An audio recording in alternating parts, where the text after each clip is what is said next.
Welcome, true crime lovers. This is Underage and Full of Rage.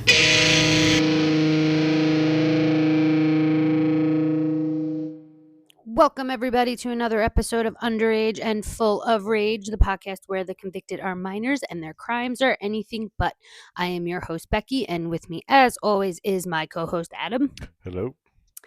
So today's story actually takes place in Scotland, on the Isle of Bute, to be exact. Now, the Isle of Bute is an island in the Firth of Clyde and is easily accessible from the mainland. The island is divided into highland and lowland areas by the Highland Boundary Fault. Have you ever heard about this? I feel like the Scottish Highlands is something.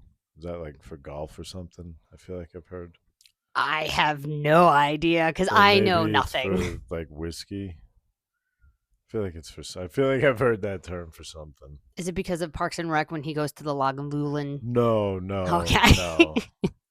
Golf is how they pronounce it over there. Yeah. Okay.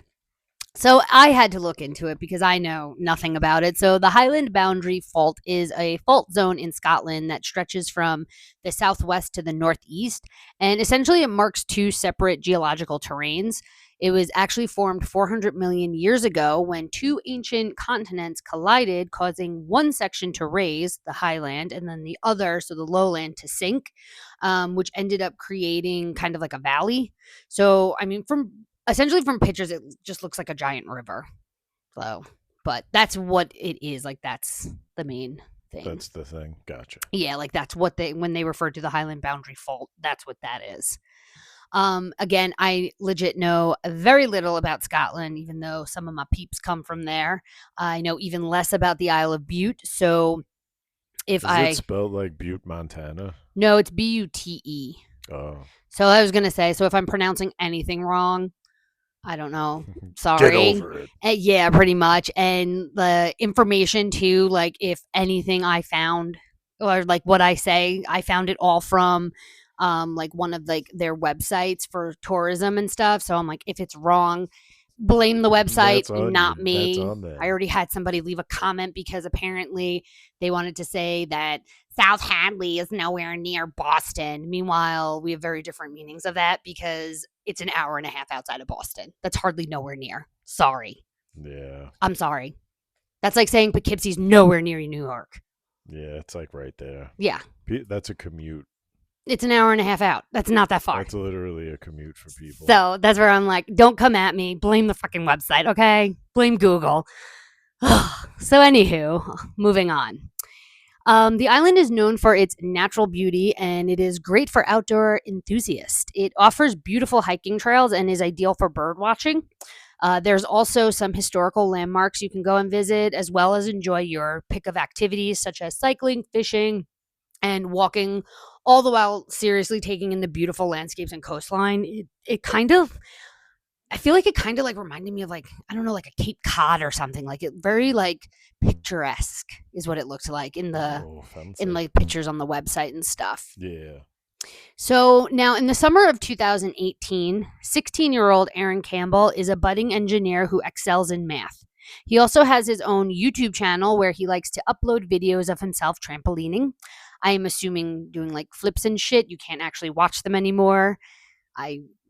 There's so much of this world I just don't understand, but yeah. So his parents moved him and his sister there when he was just 5 because they wanted their children to grow up in a safe place. But word around town was that Aaron was kind of a weirdo and would often display some odd behavior. For instance, one resident said he was known to stand at the front of the bus and just eyeball everyone, and that it's kind of weird. Yeah, and even weirder, if you made eye contact with him, he would just kind of stare directly at you and hold the gaze with you. That's even weirder because that's when typically you break and you look away. Yeah, it's fucking creepy is what that is. Dig in and like, yeah. Yeah, and he's a kid, so it's creepy. You're a creep.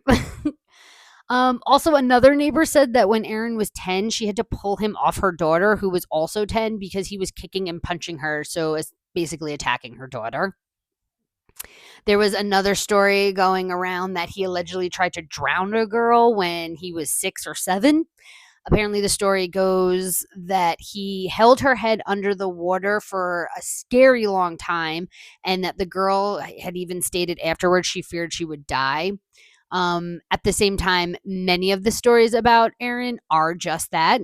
None of them have ever actually been confirmed, but I did feel it was necessary to share some of these allegations, at least a few, because after you hear what this kid did, these rumors won't seem that far fetched and make it easier to believe, if that makes sense.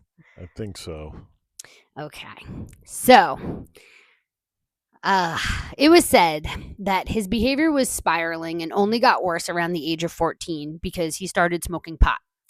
More specifically, he was smoking a super strain known as pollen or pollen. No, pollen. It's pollen. Have you ever heard of this No. specific? I feel like I should have asked Nate because he probably had. So I never heard of it either. But when I looked it up, I don't know. I feel like his behavioral tendencies becoming worse doesn't really make sense when you look at what the side effects, or not even side effects, of what like this does to you. So according to Choo Choo Hemp, all it is a hybrid premium CBD hashish with high CBD concentrations, and it offers a relaxing and calming experience without the psychoactive effects. Hardly sounds like it would cause an individual to behave in a bad or disturbing way. So it's a CBD then. It's I a CBD strain, which means no, you're not going to get like stone. but there is like, I want to say, was there No, I feel like they said it. No, The amount of the, although the A or whatever is probably so minimal, because usually the CBD stuff is like heavy on that. and it's not usually a head, right? Isn't it more of like a body, like ooh, relax? Yeah. It's not like you're like stone. That's Either why you way, could even buy if like, well, I was gonna say either way, even if it was THC only or anything like that, like what it offers, the relaxing, the calming, and none of the psychoactive effects, like doesn't that kind of contradict behavioral? I don't know how you could blame that on Yes, like behavior on that when it doesn't do anything when it shouldn't. for your like brain and behavior. Right, exactly. So that's why I'm like, I feel like people, yeah, like they It took kind. me a minute to get there. Sorry about that. You're good. I feel like they used it as like tried to use that as an excuse, Definitely. but you can't because it's not like, it wasn't like he was tripping acid and whoa, Fucking, he was a dust head and shit. Yeah, then I'd be like, okay, I get it. Or he was smoking meth and he went into like a psychosis. But when you're literally doing something that has none of those effects, legit is like you're basically just gonna melt into your couch and chill. I can't see that affecting his behavior. Like I feel like the behavioral tendencies had to have already been there. Yeah. And you're just now using this as an excuse It's because he just smokes pot. Yeah. Which people normally do. Like they're like, oh, it must have been that darn pot, And that fucking Satan's lettuce. I think it is the devil's lettuce, Devil's right? lettuce. Isn't it the devil's lettuce? So Aaron's dad worked in the oil industry. So he would be overseas for long stretches at a time, leaving Aaron's mom to be the sole caretaker. Now she knew her son was smoking pot, but was under the impression it was only, on occasion, and that it was something he would eventually grow out of because drugs were just very common amongst the youth on the island. So, I mean, I feel like that's safe to say probably amongst youth everywhere. Fair statement. Like I feel like her lack of concern or downplaying, like, oh, it's just recreational, I feel like it's totally normal. Definitely. Like 100%. You never, because I don't know. I just feel like you almost expect that behavior out of a teenager. I feel like it's more shocking if your teenager doesn't dabble in anything. You know what I mean? Yeah, or if it's like, well, no, like if it's, I don't know. I feel like it's expected, but it's like you don't expect it to be like fucking zero to heroin. Right. No, I'm not saying that. I'm saying like just the fact that like he was even doing it, and so it wasn't like, oh my god, we like, we have to do something now, we have to get it, like we have to like take action again, I feel like more the nonchalantness. No, that's not a word. That's not a word at all. Nonchalant. not We can carelessness, make up words all the day if you want. the laid backness, I guess I should say, like about around it, like not really taking it into too much concern, like it was like a super big problem because she just assumed like, oh, it's just normal teenage behavior. I feel like is totally normal. Yeah, that's That's what I normal. was Yeah, yeah, saying. yeah. Oh, yeah, that's normal. I don't know where the fuck I went. Yeah, that's normal. Okay, so his mother also shared that her son had become addicted to gaming and would stay up playing violent games till all hours of the night and sleeping all day on the weekends. He also loved horror films and was highly interested in the Slender Man lore. I feel like everyone was at that time. Besides his trampolining channel, he did have another one where he would upload disturbing images, and many posts consisted of collages made out of gory images, a lot of blood and shit. I feel like maybe a little bit more concerning than the video games and movies, but still not something to make one think that this kid is as sick of an individual as he turns out to be. I feel like it's stretching it. Well, growing up, I feel like there was plenty of fucking kids doing the same shit, looking at this shit, and they've gone on to be just fine, gone on to be very successful in Violent life. video games are the number one selling video games. Probably not, but maybe. I feel like But even like the stuff with the gory images and stuff like Yeah. that, like all the crap that people used to watch, like when they used to have all those like weird websites and stuff, and people would watch like beheadings and stuff, and Oh like yeah. I feel like now it's In just like the early days of the internet. yeah, well, because now I feel like it's just like you can watch that shit on YouTube and Twitter, but like or X, whatever the fuck it's called now. Like rotten.com and Yes, shit. yes. Like I feel like who didn't look at that as kids? So again, not to me, not really concerning. Right Yeah. at this point, I feel like he's just a normal I teenager. don't know. I feel like it's different now. What year was that? 20 what?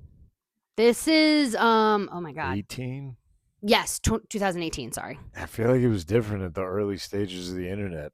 I feel like people weren't as sick.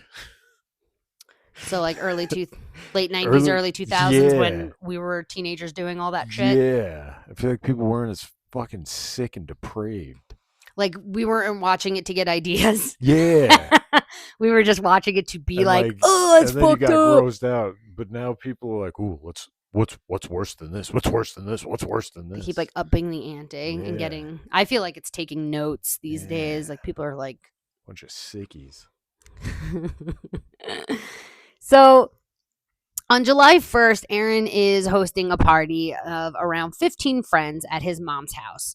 Apparently, that night he was drinking a lot of alcohol, and it was said that he had mixed a bottle of Echo Falls wine and Mad Dog 2020, which honestly just sounds like fruity gasoline to me.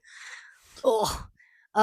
He was drunk and having a good time, but as the party started, to wind down, his mood began to change. Aaron started to become upset because his mom had been arguing with him most of the night, and shortly before the party wrapped, a close friend of Aaron had found him in a very emotional state as a result. According to Aaron, his mom did have an issue with alcohol, and it kind of sounds like she may have been doing some partying of her own that night. And according to Aaron, his bad mood was caused because of his mom's drinking. So the friend was concerned, obviously, for Aaron. So before leaving his house that night, he managed to calm him down, and he was sure that he was in a much better place mentally before he left. So the party disperses around 12:30 a.m., and now Aaron is all alone by himself. He gets the urge to smoke. So he thinks of this guy, Rob MacPhail, because he used to get weed from him, and his girlfriend before they had a falling out when apparently Aaron complained about the quality of what he was paying for. So this falling out resulted in Aaron. Street drugs, man. There's no fucking. Yeah, like you can't really. There's no quality control on that. Right. Like you get what you pay for type deal. Well, I guess that's what he was pissed about because he didn't feel he was getting what he was paying for. Yeah. So, I mean, I don't. But at the same time, how many drug dealers are just like hanging around for you to just be like, fuck you, bro, I'm going to a new person? Yeah. I don't know, especially when you're, 14, 16, 15? I feel like they're everywhere. So this falling out resulted in Aaron owing Rob money. So when he reached out that night via Facebook message, God, Do you remember? Like, Wow, times have changed. I I remember couldn't. beepers and payphones. That's what I was thinking about. I was like, via Facebook message. Where are we? And But then I people guess wonder why they get 2018. arrested and fucking busted. Why there's a You trail? trace everything. Yeah. So when he reached out through Facebook to Rob and his girlfriend and got no response, he figured this could be why. So instead, he decides to head over to the house with the intention of just stealing some weed from Rob because, yeah, that makes logical sense. That's how the world works these days, I guess. Yeah. It turns out Rob had lived with his parents, and their place was like only a 5-minute walk or so from the Campbell's residence. So originally, he had brought a kitchen knife with him. I don't know why. I'm assuming it was so he could like jimmy something, because once he realized he was able to gain access inside the house rather easily, he ended up leaving and tossing the knife along the shore and then going back. So when he gets back to the house, he gets into the home, into like I think it was like an unlocked door or something. He just like walks in. And the first room he passes is where Rob's 6-year-old daughter is sleeping. So Alesha recently arrived on the island to stay with him and her grandparents while on summer vacation from school. Alesha is an adorable little girl with blonde hair who always has a big smile on. It was said that she absolutely loved school, especially reading, and that when it came to her writing, she could be a bit of a perfectionist. She got along great with the other kids and was excellent in group settings. One of her teachers stated that her personality was infectious and that Alesha was a very bright and bubbly kid. It's very apparent that there were a lot of people who cared for and loved Alesha. That day for Alesha looked very different than the one Aaron Campbell had. Alesha attended a party with her grandpa and then later on met up with her dad and his girlfriend at the park to play. About 2 hours later, they headed home where Alesha ate some pizza and watched some videos on her grandma's phone until the battery had run out. Eventually, Alesha's grandpa heard her making noise in her room when she was supposed to be sleeping, so he went in and put on a Peppa Pig DVD. And then sometime after like 11 p.m., Rob's girlfriend went into her room to check on Alesha, who was fast asleep at this point, so she turned the DVD off and closed the door. Now, at this point, the MacPhail's house, oh my God, sorry. Now, the MacPhail's house at this point is quiet. The entire household is fast asleep. So Aaron, enters the house and has, made his way upstairs. And again, the first bedroom he passes is Alesha's. And when Aaron opens the door and sees her sleeping, he decides right there to take her instead. He picks her up and carries her out of the house and begins walking with her towards a rundown hotel in the area. She was extremely groggy at first, but eventually became more alert, at which point she asked where he was taking her. And he told her he was a friend of her dad's and that he was taking her home. Only he didn't take her home. He continued towards the hotel, and while on the way, Alesha said she was cold, so Aaron ended up giving her his shirt to wear. Now, I'm not going to go into too many specifics here because what this kid did to this little girl is absolutely revolting. So I am going to provide what I feel is enough so everybody will still get the picture. Once at the hotel, Aaron proceeded to rape 6-year-old Alesha, and when he was done, he then smothered her to death. When the MacPhails woke up and noticed Alesha missing, they reported it, and from the moment the report went into the, oh my God, sorry. From the moment they had reported it, the community like legit just started banding together and they did everything in their power that they could to help find this little girl. Within less than 3 hours of Alesha's grandma reporting her missing, she was finally discovered. Around 9 a.m., 999 operators received a call from a 30-year-old man whose voice is trembling as he tells them, "I found the wee girl. She's naked. She's dead." When Alesha was found, she was in a wooded area, but it was located on the rundown hotel's property and essentially was near the building where Aaron had committed these horrible acts. Alesha was found lying face down and she was naked. Her autopsy did find unidentified male DNA on her body and clothing, as well as revealed that this tiny 6-year-old had 117 injuries to her body and that her cause of death was due to pressure being applied to her face and neck. So in other words, she was smothered to death. Her spinal cord was injured in a way that suggested her head was being forcefully gripped and shaken.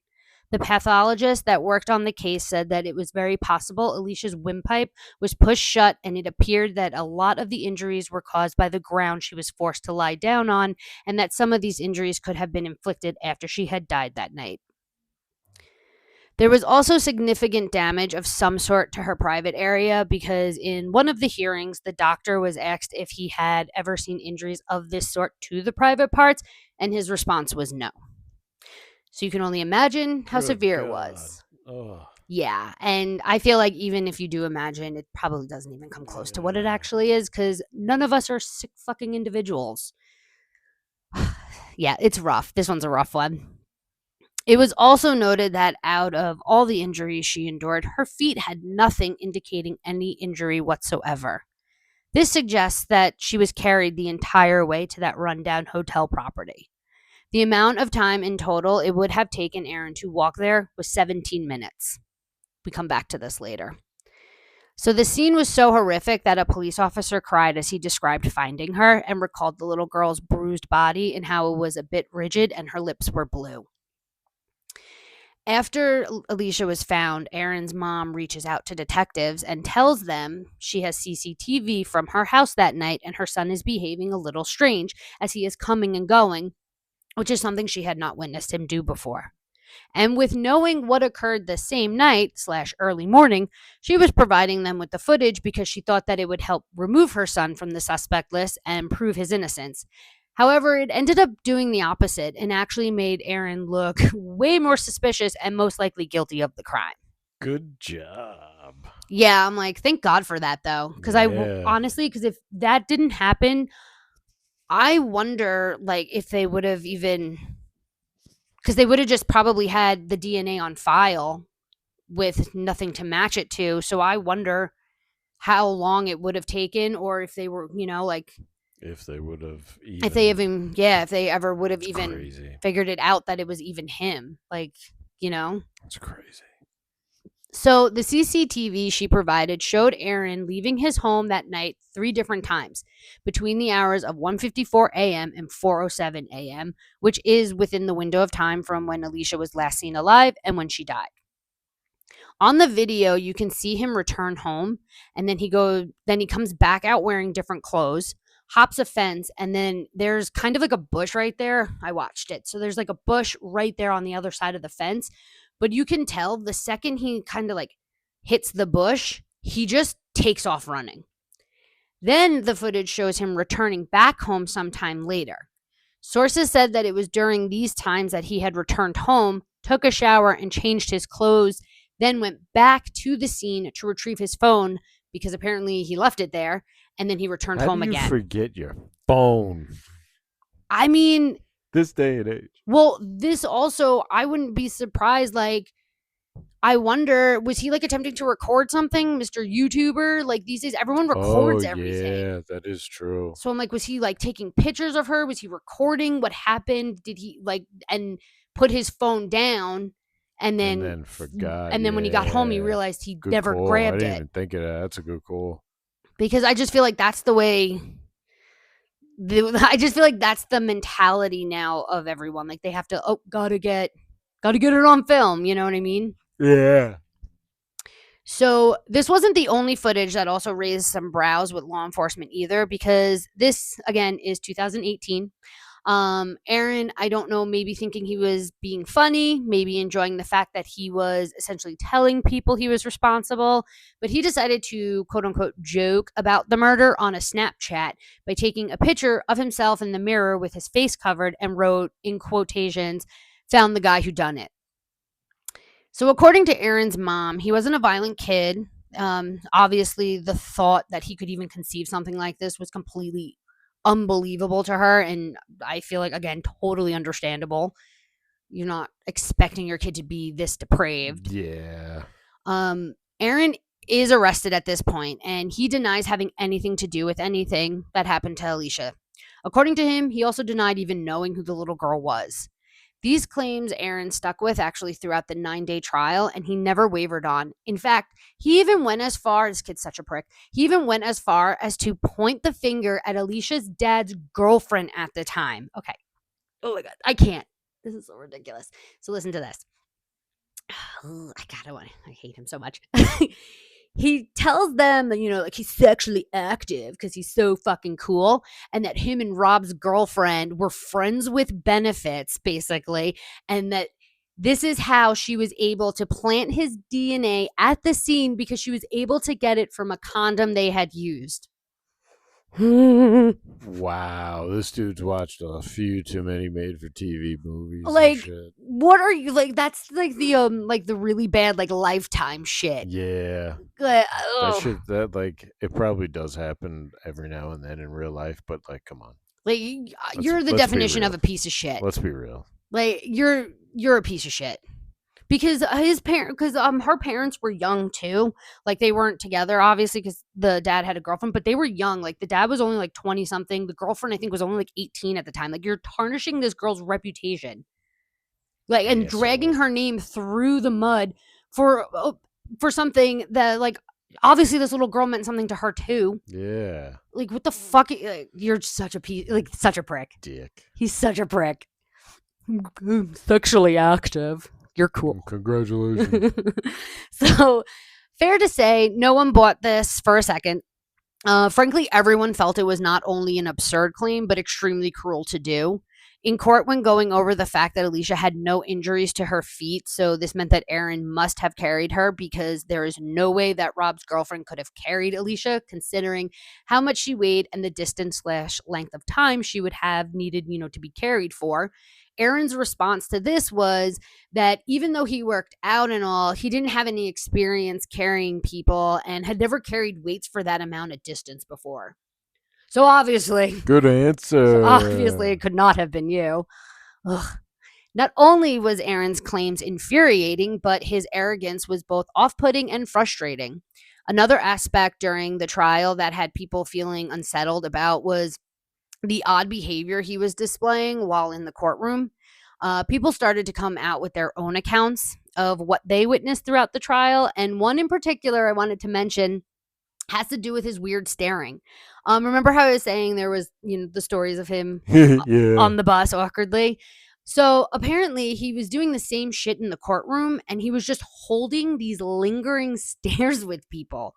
That doesn't work good for you when you're a defendant. Like, Was no. it with juries? Was it with anybody in a jury? So I don't. I'm Oh assuming. wait, I don't know how their trials work over there, so never mind. Yeah, I don't I wonder know. if it was with anybody from the court. Well, when Alesha's grandma was on the stand talking about Alesha and how, she's like a beautiful, happy little girl and all this stuff, like her granddaughter, he's sitting there like holding this unsettling stare with her while she's like on the stand. Weird and uncomfortable. Creepy. You're a fucking creep.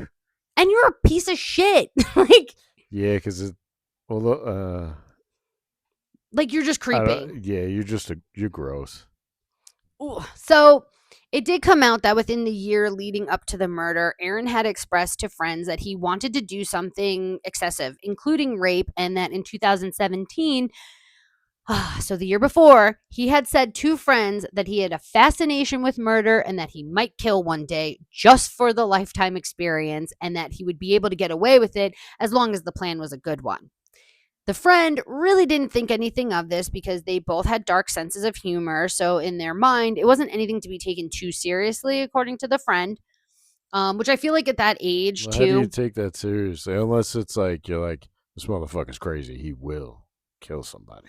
Right. And I feel like usually when it's a peer at that young, you're just like, shut the fuck up. You're such a loser. Like you're trying really cool. hard. Yeah, you're trying really hard to be cool and dark. Like, shut the fuck up. And I feel like anybody would have that response. So when Aaron was asked about this in court, he said that the continuation of that conversation was him saying that it would be stupid to kill someone because it would ruin your life. There were also statements regarding his mental health, and the court was told that he suffered from anxiety, self-harm, depression, and that he had been tested for ADHD before.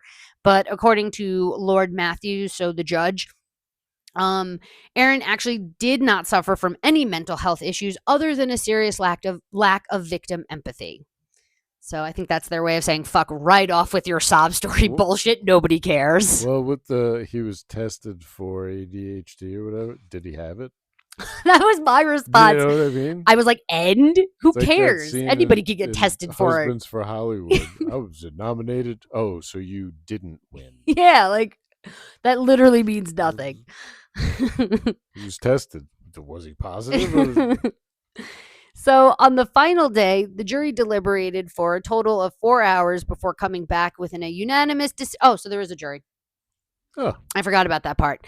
So they came back with a unanimous decision of guilty, at which time Aaron was completely emotionless, which I'm sure everybody's shocked at that point to hear, right? yeah. Actually, And I'm surprised he didn't stare awkwardly at the juror as they read. he probably did. Although, yeah, That was probably part of his emotionalist.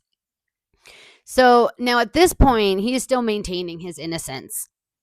This whole time, he's up till even when he was, determined guilty. He's claiming he had nothing to do with it. Wasn't me.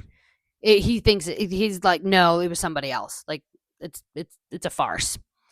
So it's not until he sits down with a psychologist before his sentencing hearing that Aaron decides to come clean and finally confess to kidnapping, raping, and murdering Alesha MacPhail.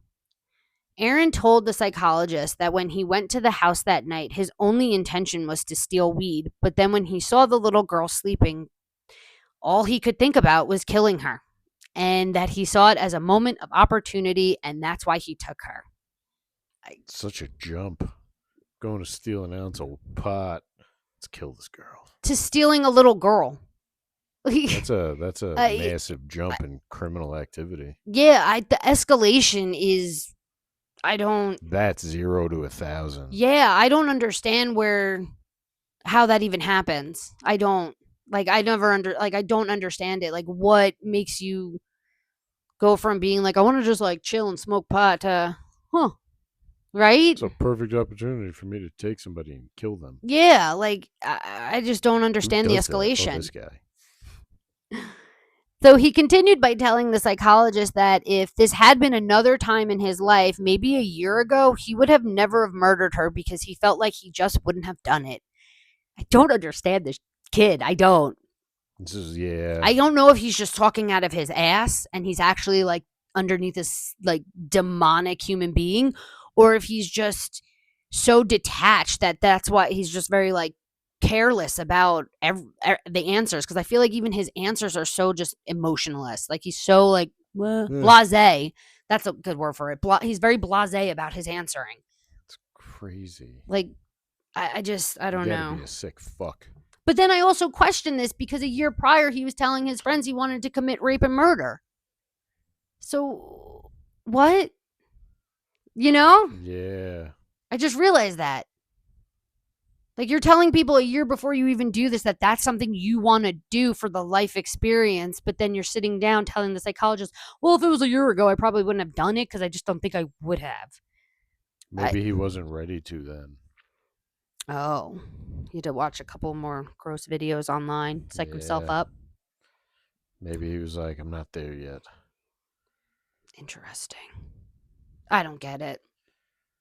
I just don't even. Because you're not a psychopath. Yes, I've never had the desire to do either of those things, so I don't get it. Stab something, all right. Yeah. So he also shared how he was mildly amused throughout the trial and that he really had to zip his mouth shut to keep from laughing. Again, this kid is such a fucking prick. Yeah. I hate him. Ugh. God. Oh, and he also said that overall, he was quite satisfied with the murder. Oh, well, that's good. At least you were proud of your work. Like, what the fuck? I don't understand what's wrong with people. A lot. I know, and I feel like I say that all the time, but it's because I genuinely just like, truly, I just can't compute. I'm just a very different mentally person. Like the way I operate on a day to day, I just can't compute with stuff. The way people behave. I totally get that. Even the slightest thing, like when we talk about just like even like the littlest thing of just like being a pig parker. I don't like little things like that. Why is that so difficult? Or people who just like throw their garbage on the floor and don't hold it until they find like a proper trash can. Cutting through parking spots in the parking lot. Because God forbid you go in reverse. That drives me fucking nuts. It's not. I don't like the littlest thing. The only thing is if you go I'm totally fine if you pull forward to go out straight and then fall into the right lines. Fine. But if you're going to literally cut through like 20 rows to get to the exit, no. That I'm like, you're a fucking dick. Yeah. Sorry. But you can totally pull forward and then go into the proper like traffic, whatever in the parking lot. Fall into line. Proper flow of traffic. Yeah. But like that's the thing. Is like I don't even understand those little things. So like this is even like okay. Sorry, we got off on a tangent there. So when it came time to sentencing, Lord Matthew sentenced Aaron to life in prison with a minimum to 27 years, or of 27 years, I guess, which 27, to me just doesn't seem long enough. Others apparently will disagree with me. Not apparently, they did. So we'll get to that later. He also said that throughout the trial, Aaron's lack of emotion was shocking and that he was a cold, callous, calculating, remorseless, and dangerous individual, and then told Aaron that he has committed some of the wickedest, most evil crimes the court has ever heard, at which time Aaron was led out of the courtroom. So at some point, Alesha's mom, Georgina, had heard that Aaron said he had to stop himself from laughing while in the courtroom. So obviously this enraged her. How could it not? It enrages me, and it's not even my child. So when Aaron was being, this is kind of amazing. When Aaron was being walked down the hall to the cells, she was screaming at him, fucking rat, vile fucking rat, and fucking disgusting. Hell yeah. 100% justified. I'm actually honestly really surprised he wasn't attacked or something worse during this shit, because if she heard it, probably almost everyone in that courtroom and then beyond had heard the same shit. Yeah. Because word travels fast too. Yeah, and that was something that was disclosed in his thing before sentencing with the psychologist. Ooh. So that's what I'm saying. Yeah. And they don't fuck around. Scotland was the jail where they did the sugar water attack on that dude. Oh yeah. For kidnapping and raping that girl. They poured it down his throat. Ooh. Get what you deserve when you fuck with kids. Oh my God. Well, that wasn't a kid. Oh yeah. That guy. Him and his buddy. She was like, I think she was in her 20s. They were just rapists. Well, you get what you deserve. Yeah, they were just vile fucking human beings. So, but that's what I'm saying. I'm like, they don't fuck around there. So the trial is finally over. And of course, a request to appeal is submitted. And surprisingly, though, it is approved. Told you they didn't agree with me. So according to the defense, 27 years was an inappropriate length of time considering the defendant's age when he committed the crime. It was made very clear that the ruling on this appeal had nothing to do with determining whether or not Aaron would be released from prison. It was only determining when he would be given the opportunity to face the parole board, and clearly his defense team felt he should go up for review sooner than 27 years. So at the time, Aaron was serving one of the longest sentences ever imposed on a juvenile in Scotland, which his defense presented as a miscarriage of justice, because even though the crime was heinous, the defendant's age, maturity, and capability to be rehabilitated needed to be taken into consideration. I just feel like with rapists, you can't really rehabilitate. Yeah. The attorney also referred to another case involving a 15-year-old who had murdered his 14-year-old girlfriend, which we may cover in the future. So I'm going to look into that one. But the appeal judges rejected his arguments against the 20-year minimum. However, the current Lord Justice Clerk at the time of the appeal did agree that the sentence was excessive when considering the defendant's age. And at some point, Aaron was granted life with a 24 minimum as opposed to the 27. Sucks that he got less time on that, but I do take joy in knowing that it's like only 3 years less and not like 15. Yeah. And it's also a minimum, so, at least it's... Yeah. I mean, I can't see this kid showing an ounce of remorse. Or what he'll do... He does. Well, do you believe it? Well, I was going to say what he'll do is he'd probably end up lying through his fucking teeth. He'd be like, oh, I'm sorry. Just to try and get out. But I feel like he wouldn't come up first time around. I feel like they're going to make him go a couple of times if they even let him out. If he doesn't get into trouble in jail. Chances are, because I feel like sometimes that's what happens too, is then people end up turning around and it never even really getting to parole, or it doesn't matter because they've done so many other shit. because they're pieces of shit, so they fall into So this they, like piece of shit lifestyle while in yeah, there. they don't stop. Yeah. So Aaron was sentenced. Aaron was sentenced to be held at the Young Offenders Institute, Polmont, until he turned 21.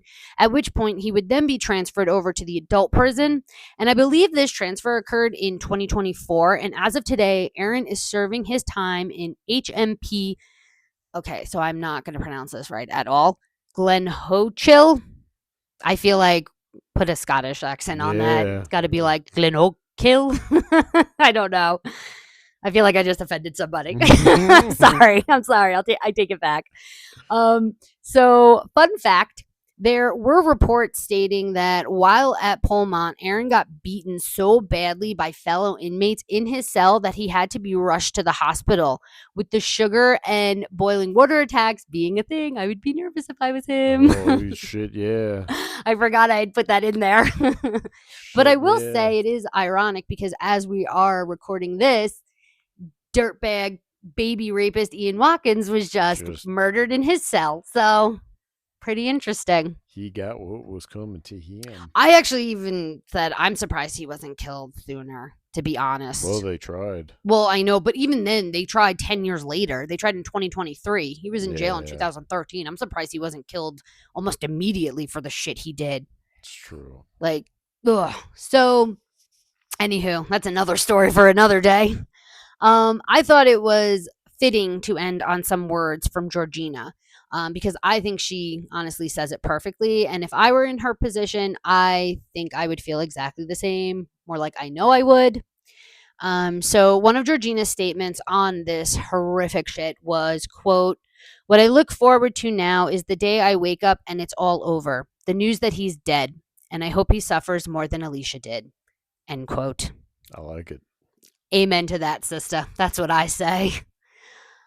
So take a deep breath because that, everyone, was the absolutely terrible and unthinkable rape and murder of 6-year-old Alesha MacPhail. And yeah, so I think now everyone knows what time it is. Adam, who is our shithead of the week? This guy Byron, he's not really a shithead. He like kind of is, but not really. Like, is it a dumbass of the week? Yeah, well, it's funny because we probably could use some comic relief. It's funny you said like that kid wanted like the life experience of like killing somebody and shit. Mm-hmm. Well, this guy wanted the life experience of getting arrested. He had never been arrested, and he wanted to experience it. No. So he parked in front of some fucking restaurant and like started pounding off, and some lady apparently recorded it. Weird. Then called 911. What were we just talking about? So weird. Why does your brain go to let me record this? Why does your mind go to that? That's weird. I don't understand it. Yeah. The times, I don't know. Bust out the camcorder. You know what I mean? Yeah, like, I guess I'm just not with it enough. Like, I'm just so out of touch maybe with like how people operate these. I don't know. I don't. It's not my first reaction to record something. Why is everybody's inclination? Yeah, everybody's inclination, or just stare awkward. Like I would just stare awkwardly and like laugh to myself. Like I would not first have instinct to just immediately pull out my phone and start recording. Well, not help in this situation. Oh yeah, but like, yeah. Well, I mean, he probably. Well, I mean, maybe he did want to.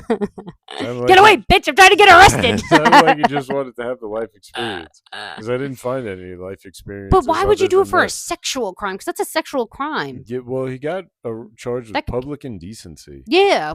But that could also put you on to, I guess it depends, because that could put you on like a sex offender registry and stuff. Like, you're an idiot. I didn't find that he was arrested before that either, so Is he happy he got the experience? He seemed happy in the picture. How old is he? Mid-20s. That's so weird. Where was this? Shit. Down south, I think. Pretty sure it was in the south. So it wasn't Florida, though, because I feel like you'd remember that. No, I remember if it was Florida. I feel like it was like Georgia or Carolina or something. Okay. So southeast. Yeah. That's just weird. I feel like, though, you could have just done the same thing by, like, throwing a brick through a window. Well, that's what I was Or, like, thinking. punching a Vandalism, cop car. You could have fucking stolen a candy bar. Many different roads to take. Yeah, why would you... Pounding off. That was a bad choice. Pounding off. I feel like that's a bad choice. I feel like he's got to regret that choice in some way. I wouldn't be thrilled with it. You could have gotten shit-faced and gotten arrested. Yeah. Just walking around the street. Yeah, pass out on a fucking like a park bench or something. Yeah. You could get arrested for public intoxication and shit. You're better off doing that and spending like a couple of days. You'll be out so quickly. But I feel like sober up and you're gone. Yeah, once you take your dick out, I just feel like in public that's not good. Crossing lines. That's not going to be easy. Can't cross lines. You're going to be just like deemed a pervert for the rest of your life. Because you are in some way. Yeah, you are. I mean, you still did it, so there had to have been some enjoyment for that, right? I don't see how there wasn't, because you like,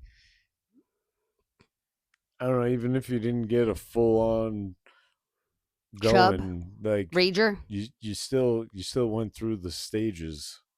Like Still you had to pulled whip it up, out. you parked, you undid your pants. You're like, here we go, time to Yeah. get arrested. Time to pound off. That's a weird choice. Had to make it weird. He made it weird. Yes. He made it weird. Yes. Weird choice. For life experience. Odd choice. I wonder if he filmed it. Alrighty, Somebody else did. On that disgusting note, thank you for listening, everyone. And if you liked hanging out with us, let us know by following us on Spotify, Apple, Instagram, and or YouTube. If there is a case you would like us to cover, hit us up at uafrpod@gmail.com and let us know. And we will be back next week with another episode. So until then, please don't be a douche. Keep your pants on. Oh my God, please. Like, it's enough already, people. We're good. See ya.